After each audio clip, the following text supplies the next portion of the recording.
ay nandito na naman tayo para magtakbo-takbo sa fun run. Siyempre, ang mga kasama ko na naman, ang grupo na naman ng mga engkanto. Kapagurin na naman namin ang mga sarili namin para pumaya. Umiwalay nga muna kami ng pare ko dyan para mag-CR. Dahil nga pag nag-umpisa na ang takbo-takbo, hindi na kami makakapag-CR. Ayan na nga, picture muna kami bago kami dumiretso sa CR. Ang event nga pala ng pinagtakbuhan namin ay ang GCash Fun Run. At dito ulit yan sa May Ayala. Dahil nga nagmamadali kami, ay binaspasan ko na yan. At lakad na nga lang kami ng lakad dyan at ang layo pala talaga ng CR. Pagbalik nga namin sa starting point ay nag-umpisa na pala. At sa second batch na nga kami napasama. Napahiwalay na nga kami sa iba naming kasamang engkanto. Nauna na sila sa first batch. Kaya napag-isip-isip ko nito, nahabulin ko na lang sila.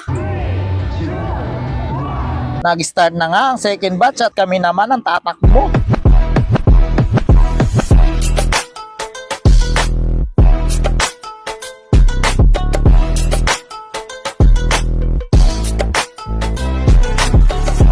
At dito nga naabutan ko na si Jenny. Tinanong ko nga siya kung nasa na yung iba nating kasama. Sabi niya nauna na. Kaya sabi ko bilisan na namin at tumakbo na kami ng napakatuloy niyan para maabutan namin sila. At nagulat nga ako dyan sa sobrang tulin ko. Hindi ko akalain na makakahabol siya sa akin. Akala ko nga dyan ay makakahabol siya sa akin hanggang sa dulo. Pero kahit malayo ko, naririnig ko na hinihingal na siya kaya iniwan ko na lang.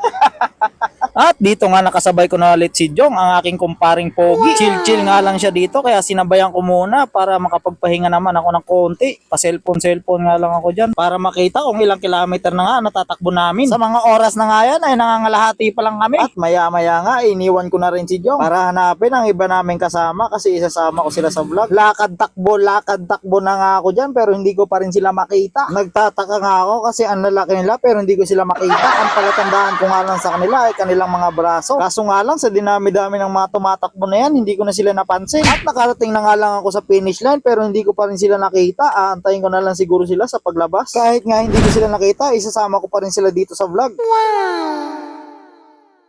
At nauna na nga si Rachel at si Jong at kasama ko na lang si Hope dito para antayin si Jenny at E-Boy. Kaso mukhang matagal pa si E-Boy kaya nauna na kami kumuha ng loot bag. Hanggang dito na nga lang siguro tong video na to. At napag-isip-isip ko habang tumatakbo na ang buhay parang fun run. Lahat ay may katapusan. Kaya habang may oras ka pa, sulitin mo na. Dahil wala na tayong rewind. Yun lang, salamat sa panonood. Paalam!